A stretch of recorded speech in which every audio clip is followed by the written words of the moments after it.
Your Honor, ang banggit niya po siguro yung laman po ng computer ko. Actually, may mga congressman po na nandun na hindi po senador yung laman nung nung computer ko. So fake news yun, ha?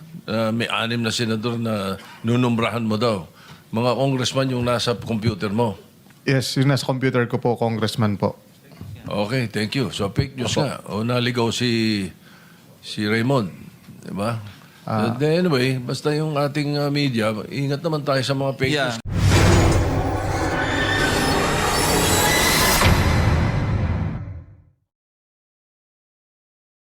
One question, Mr. Chairman. Because I will be leaving shortly, I will be meeting all your wives. Spouses.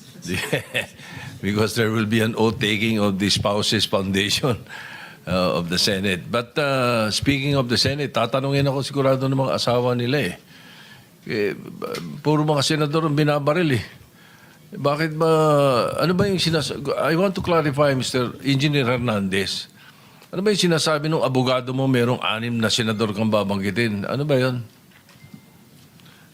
Your Honor, ang banggit niya po siguro yung laman po ng computer ko. Actually, may mga congressman po na nandun na hindi po senador yung laman nung nung computer ko. So fake news yun, ha? May 6 na senador na nunumbrahan mo daw. Mga congressman yung nasa computer mo. Yes, yung nasa computer ko po, congressman po. Okay, thank you. So fake news nga. O naligaw si Raymond. Diba? Anyway, basta yung ating media, ingat naman tayo sa mga fake news. Kanina umaga, may napanood na naman akong fake news tungkol sa sarili ko. Hindi ko alam na nangyari yun Mr.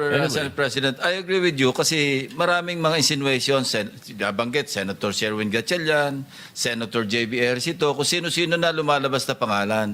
That's why we need to clarify kasi ikaw ang kinukote nung lawyer.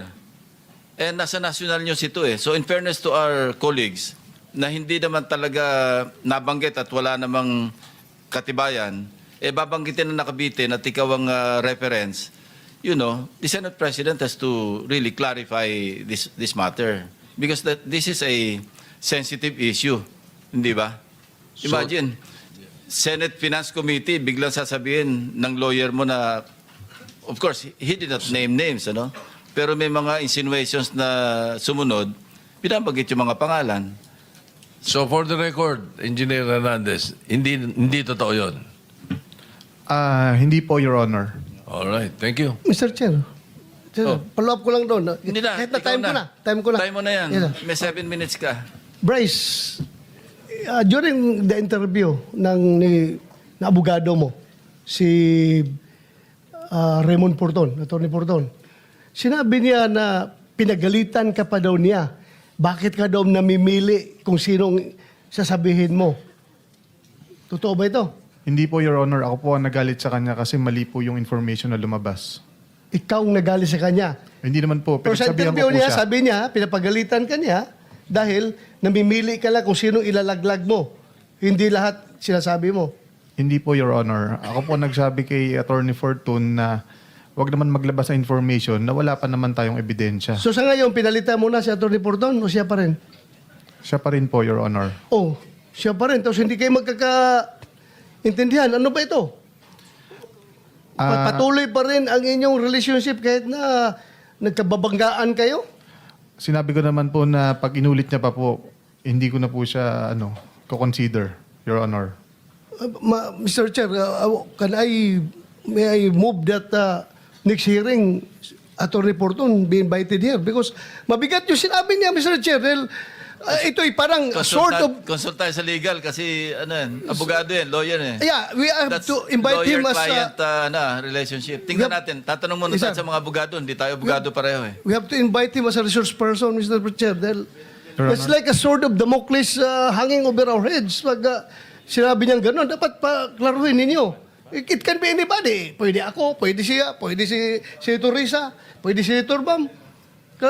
Dapat maklaro ito. Kaya sana maimbitahan si Atty. Porton. I got the feedback.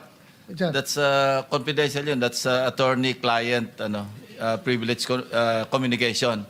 So, Pero bakit niya sinabi sa media, Mr. Chair? Kung... ikaw, hamonin mo na lang. Huwag na dito. Thank you, Mr. Chair. Salamat.